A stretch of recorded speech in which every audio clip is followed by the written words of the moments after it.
Thor is a character that means a lot to me. 2021 was a pretty rough year on all accounts, and during my first read-through of Wheel of Time, I couldn't help but relate on a personal level to the struggles that our protagonist goes through. Although I didn't have to save the world, the emotions I was feeling about my own battles played out on the pages through Rand. Fear, uncertainty, and inadequacy, but also the drive to be better, a desire to help others, and hoping for a better future. Through all of those ambitions and emotions, I couldn't stop thinking about one aspect of Rand's story: expectations. Every main character in any story has expectations.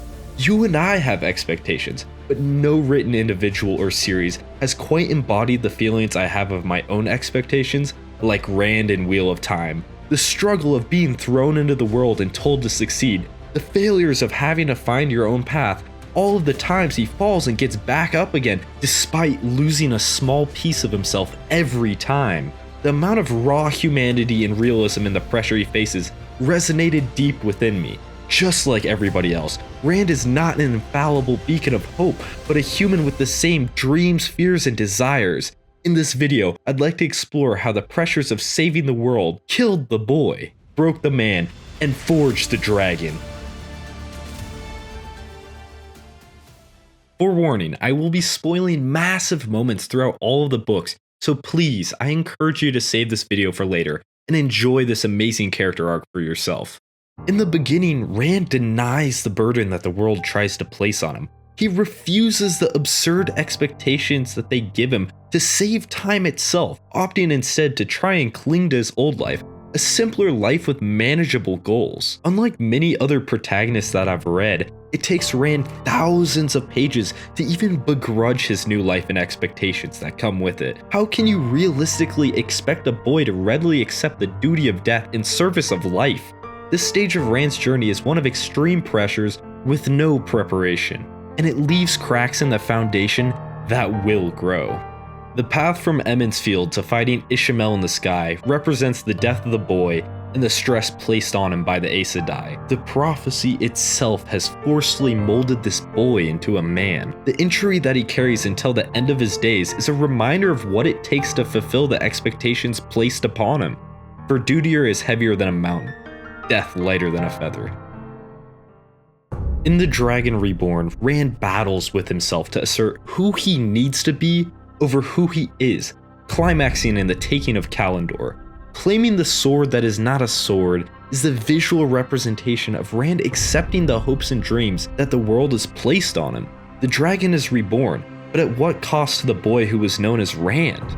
In the Stone of Tear, Rand learns a lesson that will become a core pillar of who he is. When the Shadowspawn attack, and a young girl lies dead on the ground, Rand tries to heal her by channeling through Kalandor. Rand's refusal to let this girl remain dead is the first instance of his impossible drive to save everyone and do everything. As this child's body convulses with the power of gods, Rand fails for the first time as the Dragon Reborn. The internal conflict of finally accepting the responsibility, the power to inflict change, and then being struck with something he cannot fix deeply hurts Rand.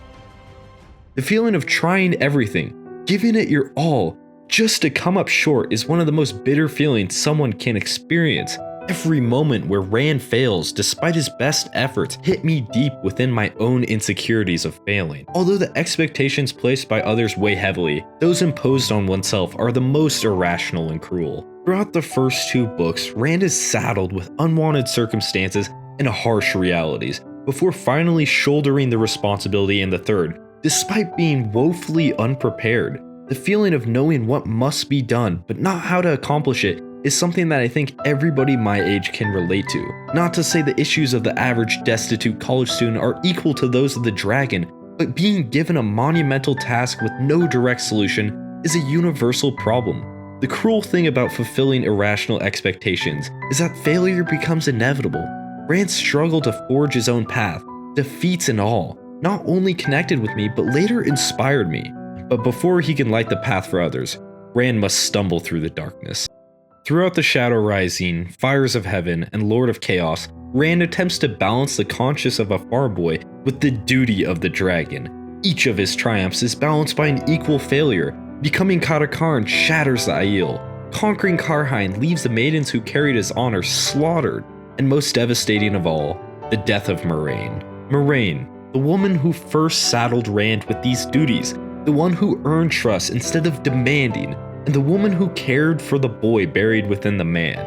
The sacrifice of Moraine, followed by Ravine killing his friends, widens the cracks in Rand's foundational being almost to the point of breaking. Given the responsibility of legends with the conscience and idealism of a young man, Rand is being pulled apart from the inside, placed at the edge of his emotional sanity, being crushed under what seems to be increasingly insurmountable expectations. Rand is one step away from shattering.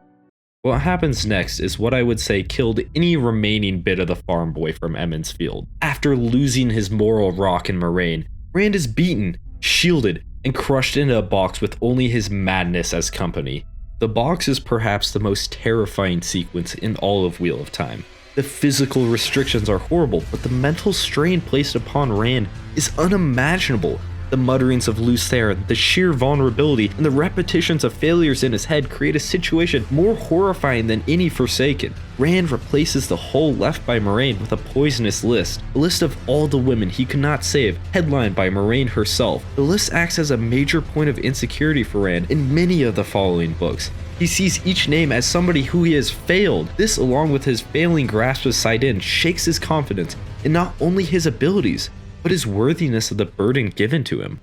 The problem with growing up and assuming heavy responsibilities is that you are never fully ready. For the circumstances given, most would say Rand handled his situation extremely well, but even despite his success, we see the repercussions of where he fell short. Expectations of oneself can be irrational, and when you inevitably fail, people like Rand can only blame one person: themselves. Seeing my own personal flaws and ideology written so ruthlessly on the page was jarring. When Rand develops the list inside of the box, he begins his downward spiral by replacing his positive hope with the negative weight of all of his failures that he must make up for. Doing his best is no longer an option. Death is not an option. There is only victory, and the price of success will be paid in blood. In the Battle of Do My Wells, you are given your first taste of what Rand is to become. After breaking the shield placed on him, he instantly stills the women guarding him and commands the Ashaman to mercilessly slaughter the Shadow. As the banner of the dragon rises through the smoke of the battle, it is another rebirth for Rand. Dead is the benevolent king who the people look to as a savior. Here on the field of death stands a ruthless emperor who will do what is necessary.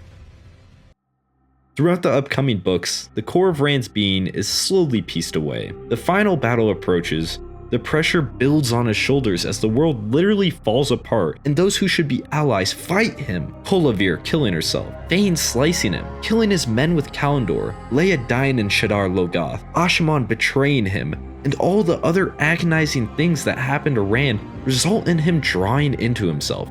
He emphasizes the qualities that prevent him from getting hurt. He becomes crueler, less forgiving, does not form new attachments, and barely lets those who are already close to him remain there. When Elaine, Avienda, and Min bond him, we get a glimpse into the pain and suffering he experiences just by existing. All of the traumatic events he has to go through would be troubling enough, but he is given no time to deal with one before another is piled on. The constant weight of the world's expectations, compounded by not only the deadline of Tarmon Gaiden, but that of his own insanity, leaves the physical, mental, and emotional wounds to fester. During this period of time, there's no getting better for Rand, only a spiral of increasing pain and suffering. Rand's drive to win, to make all the death and sacrifice worth it, leads him to adopt an unsustainable existence. When presented with problems that are simply too much to reasonably handle, some crumble and give up, while others make sacrifices of themselves and others do what must be done. Rand overcorrects after Do My Wells. The cracks in his foundation glare evidently as he fails to accept the inevitable loss, instead taking extreme measures to prevent it from affecting him. As we will see, someone even as strong as the dragon cannot fight against themselves forever. In a desperate attempt to alleviate one of the impending deadlines, he cleanses the source. The taint is gone, but Rand's madness remains. The voice of Lews Therin will continue to live in his head, and Saidin will still be sickening to grasp. Peeling back the taint and curing his madness was one of the few hopes for perseverance Rand had left, leaving him even more determined to die in the end. Knowing that he is fated to go insane, the only things left to him are those he loves: Min, Aviendha, Elaine, Perrin, Mat, Tam, Nynaeve, Egwene, and Samirash crushes that love. The loss of his hand at this point means nothing to Rand. Pain is of no consequence to the man who must be harder than steel to fight to the end.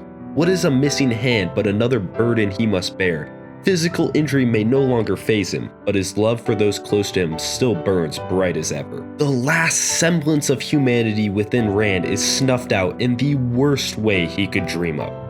When Samirash snaps the mail Adam around his neck, the terrors of the box, the fear of being a puppet of Tarvalin, all the times he felt helpless and controlled rush into him. He has sworn to never be manipulated, to never dance on strings for another, and now he is completely at the mercy of not Elaida and the Aes Sedai, not the scheming lords of Tyr or Ilion, not the Shadow, but the most feared torturer of multiple ages. For Rand, pain to himself is like rain to the ocean. But pain upon those he loves is an agony he cannot bear. As Rand is forced to torture Min with Saidin, he mentally crumbles. How can he hope to save the world when he can't even save those he loves for himself? All the hopes and dreams of the people who follow him, every injury and loss he has incurred throughout his struggle, crash down on him as his hands encircle Min's neck. Who is he to be the people's savior if he cannot stop himself from killing his lover? What reason was there to endure so much suffering if he cannot protect those close to him? As Min looks upon his face in terror with the life draining from her, Rand snaps. Grasping for the true power, he instantly murders Samirash and Elza. Barely days before, Rand had refused Nynaeve the option to physically harm Samirash.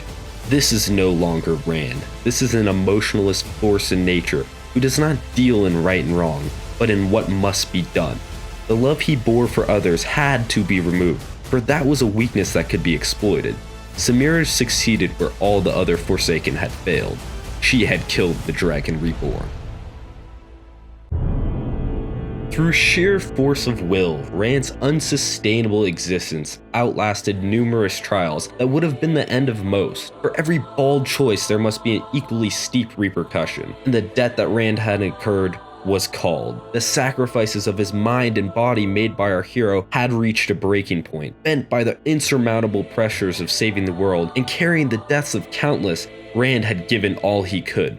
The problem with taking on all of the responsibility is that you are bound to fail. And being just as stubborn as Rand, I could feel the moment when he had nothing more to give. What do you do when you've sacrificed everything?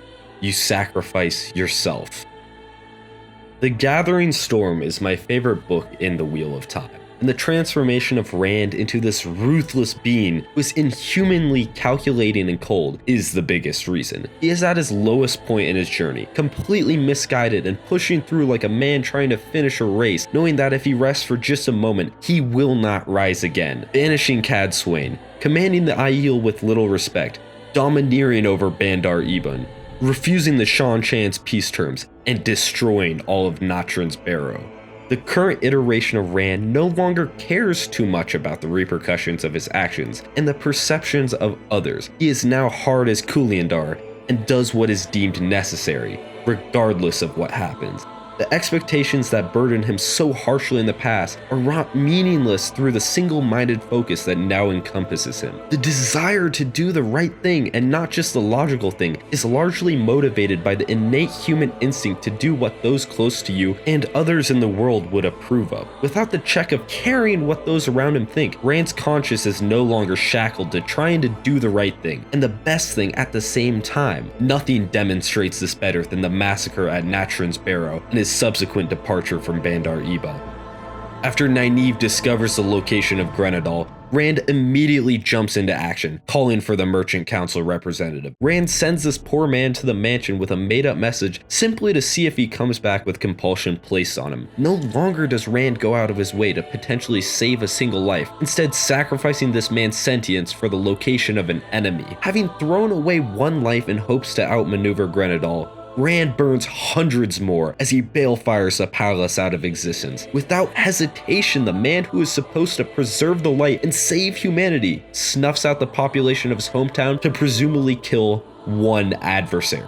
As he departs Bandar Eben, he gets the news that all the grain on the Athan Mir ships has spoiled. Given an impossible choice for most, abandon a starving city or continuing on, Rand makes the decision instantly. His remorse will not feed these people. There is still work to be done, and he is the one to do it. Rand nearly one-ups his slaughter of Natron's Barrow by deciding to eviscerate the Borderlanders' army in Farmading after completely ignoring Huron's undying loyalty and friendship. If Nynaeve's pleading to spare them for the last battle hadn't made tactical sense, the man once known as Rand would have murdered innocent men simply to abate his rage. The decisions to kill Grenadal and leave Bandar Eben were not made in anger or hate, they were made with cold logic. For all that matters now is dying on the rocks of Sheol Ghul. With the assistance of Semiraj, Rand was crushed under the expectations and pressures placed upon him. What rises from the ashes is not Rand, but a corpse doing whatever is necessary regardless of the cost. The choice to give up or sacrifice himself was not a choice at all for Rand, but in doing so he forgot why he chose to push on. With goals that take years and have no certain path, it is easy to take the wrong course thinking what you're doing is necessary. The feeling of having tried everything and gotten nowhere is devastating. The coldness inside of Rand was something I could see in myself, just as I had. The corpse with the crown of swords has forgotten its original purpose. Instead of looking for a future, it now only seeks an end. What comes next is one of the most heartbreaking scenes I have ever read, watched, or heard. After 12 books of struggling through trial after trial, going through more pressure, pain, and stress than you would think humanly possible, Rand has hardened himself into a weapon with one purpose, and he believes he is now unbreakable.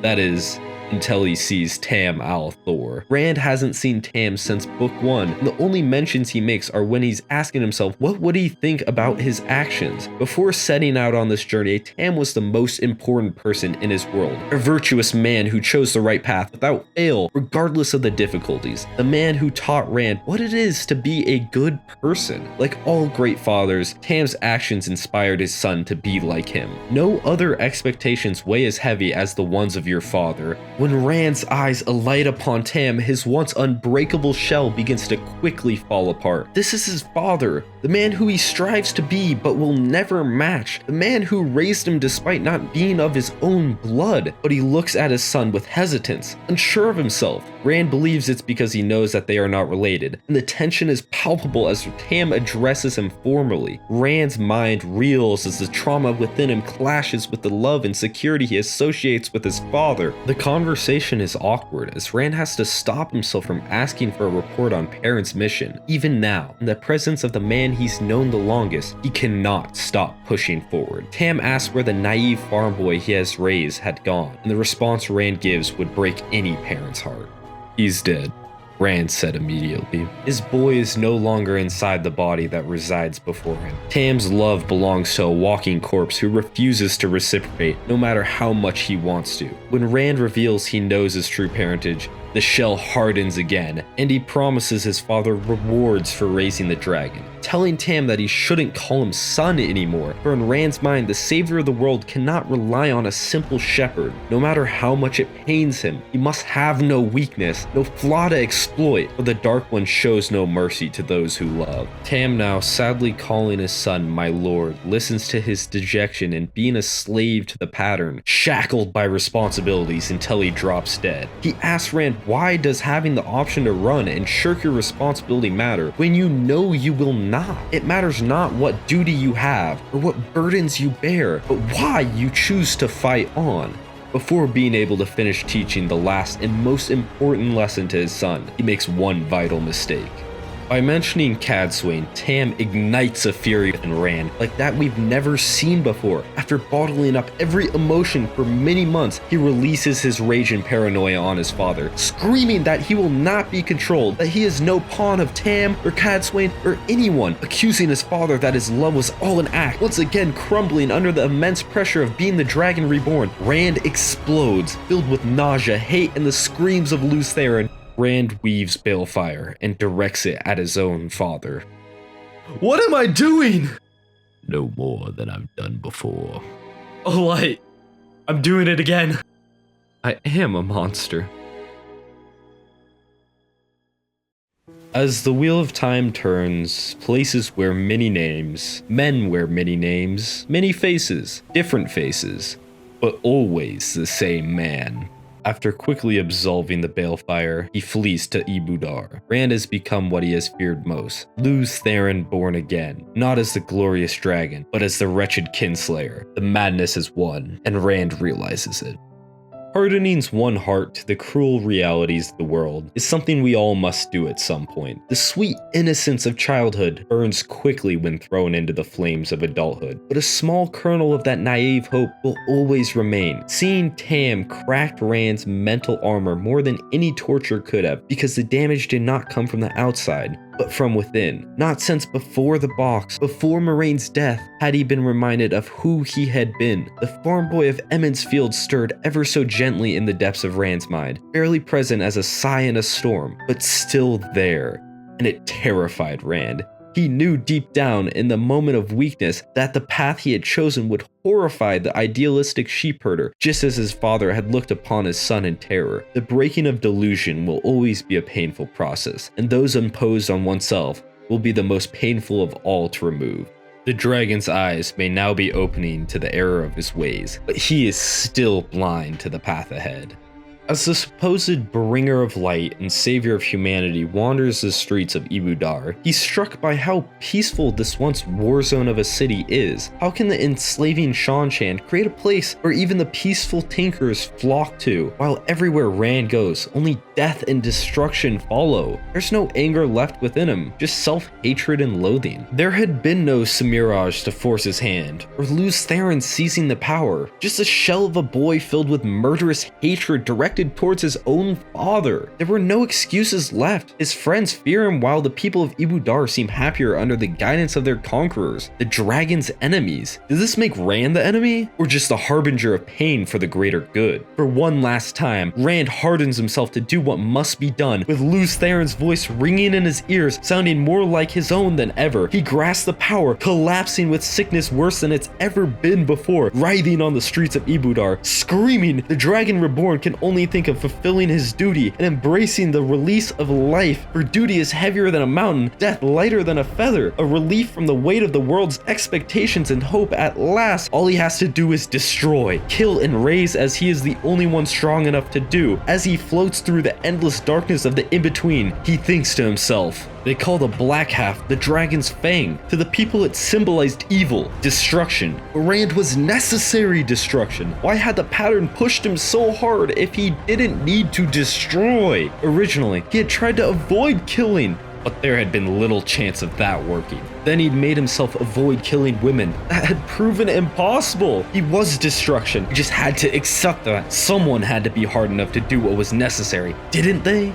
Rand had tried the right way. It had only led to more misery. It was time, once and for all, to do what is necessary. Play by the rules of his enemies, forego his moral inhibitions, and show Shaitan he will not lose. Arriving at the field where Kalendor, by his own hand, had slaughtered his men, Rand is reminded of his failures to his followers, to his friends, and to himself. Unconsciously, he opens a gateway to his most devastating failure in all of his lives, the peak of Dragonmount.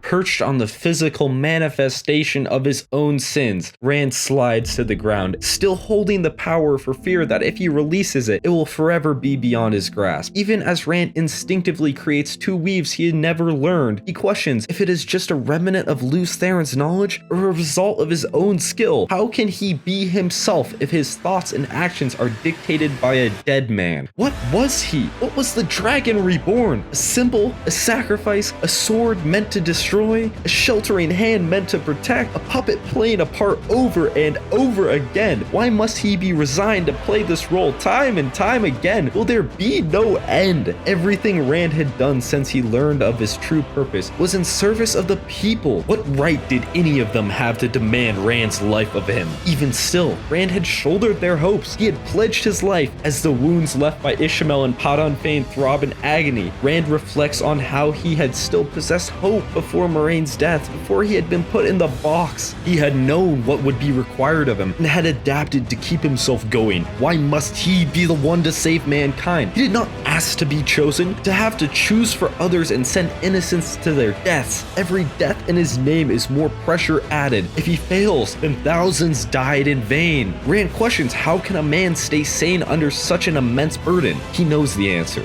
You can't. He has failed. Hardening his soul into Kulendar had not been enough to smother the feelings and voices inside of him. Pressure can create the hardest substances, but in the end, apply enough of it, and anything will shatter. The small voice inside of Rand's head had been so faint, but with every weak cry, his invulnerable shell was damaged from the inside. The voice has faded, disappearing when he had gone to murder his father. Without that voice, did Rand dare continue? If it was the last remnant of the old Rand, the Rand who had believed that he knew what was right and what was wrong, then what did the silence mean? Grabbing the access key, Rand stands up and walks to the edge of the world. And what if I don't want the pattern to continue? We live the same lives over and over. We make the same mistakes. Kingdoms do the same stupid things. Rulers fail their people time and time again. Men continue to hurt and hate and die and kill. What if I think it's all meaningless? What if I don't want it to keep turning? We live our lives by the blood of others, and those others become forgotten. What good is it if everything we know will fade? Great deeds or great tragedies neither means anything. They will become legends, then those legends will be forgotten, then it will all start over again.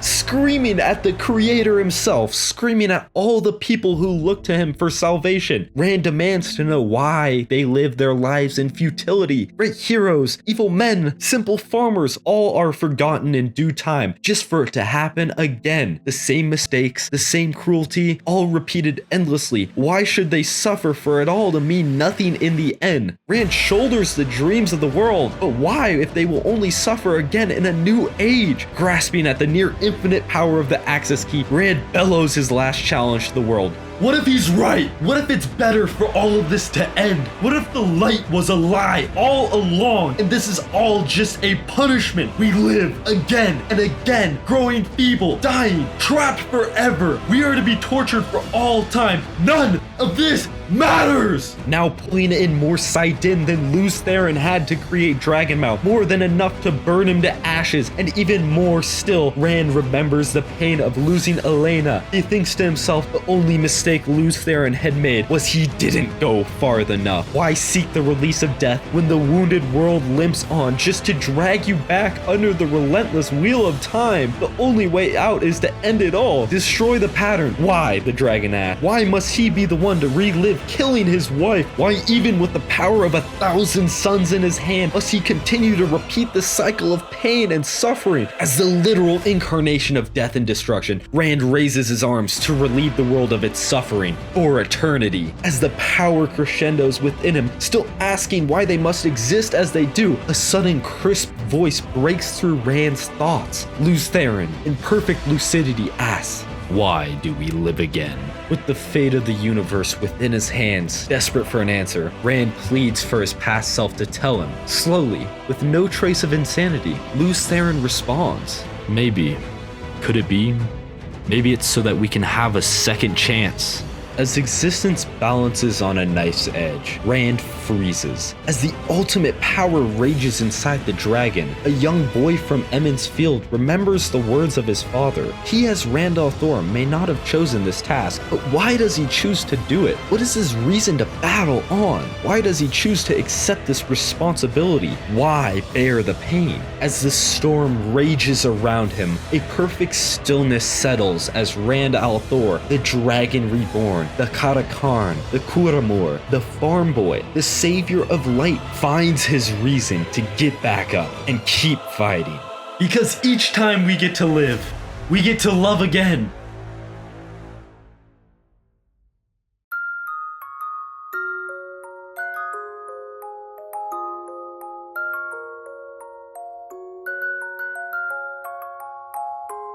The boy who had been destroyed by the expectations of the world is born again, not as a heartless beast of purpose, but as a man who will fail and rise again, always striving to correct his mistakes. If he is to live again, so might Elena. For every wrongdoing, there's a chance to do better. With one final surge, Rand destroys the access key and its statue, leaving one hero where a broken boy and a madman had stood.